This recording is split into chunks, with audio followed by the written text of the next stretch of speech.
So Scout, I just saw you unload an arsenal of goodies from your truck. What in the world is going on down here?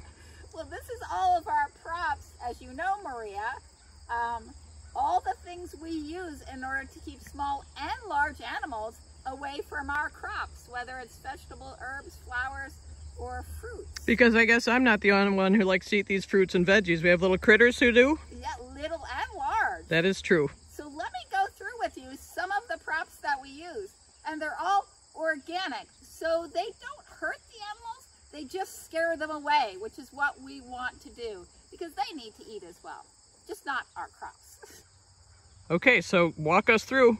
My favorite one is eggs, and those we let rot, get smelly. I learned this from an octogenarian, an 80-year-old man who uses it on his blueberries. He would spray the rotten eggs that smell on all his blueberry bushes. We use it around our crops to keep animals who have a strong sense of smell away from the crops, like rabbits. And your dog Kina, she's walking away. Dog Kina, she so doesn't like the smell of.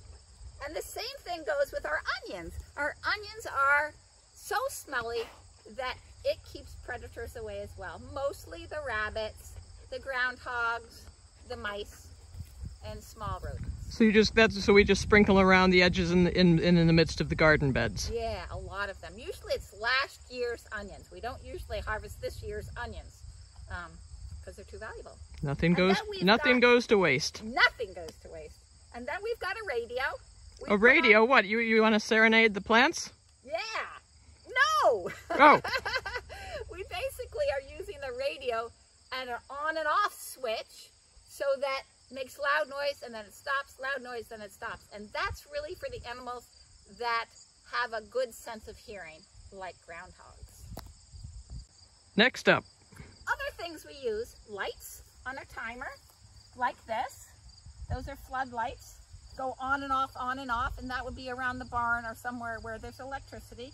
We have diatomaceous earth, and we also have wood ash that we put around mostly our broccoli, cauliflower, and cabbages, and that keeps predators away as well, because it's hard, even though it doesn't seem hard, it's hard to walk across, so a lot of animals don't want to travel across diatomaceous earth or wood ash. What kind of animals in particular go after the broccoli, cauliflower, and cabbage? We have lots of small animals, really small animals like slugs and snails. Because we have to think really small, middle, and then large animals.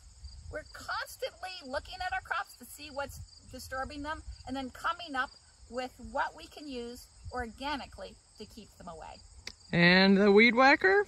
Oh my gosh, the weed whacker is just really to keep all of our fields low to the ground on the edges so that no predators will hide in the grass and come into our edible crops. So we do a lot of weed whacking, especially Josh, who is our friend of Someday Farm. And along with that, we have electric fence, which is usually solar powered, and that we string around our crops as well as our animals. And that is just a deterrent from any animals traveling into our spaces that we want to protect. Okay, and those big contraptions there? Oh, these are interesting contraptions. They're all for different size predators, and they're called have-a-hearts. So you trap the animal in them with their favorite food, and then you just pick up the cage off with the animal in it and take it somewhere else far away from anyone who's growing food. So this one would be mice and chipmunks, because it's little, which we use this a lot in our greenhouses. And this one is a mid-size, and maybe you could think of what we would catch in that. And then the larger size is really for woodchucks, skunks, and raccoons. Works really well. And every different animal has a different favorite food, so we put their favorite food in here.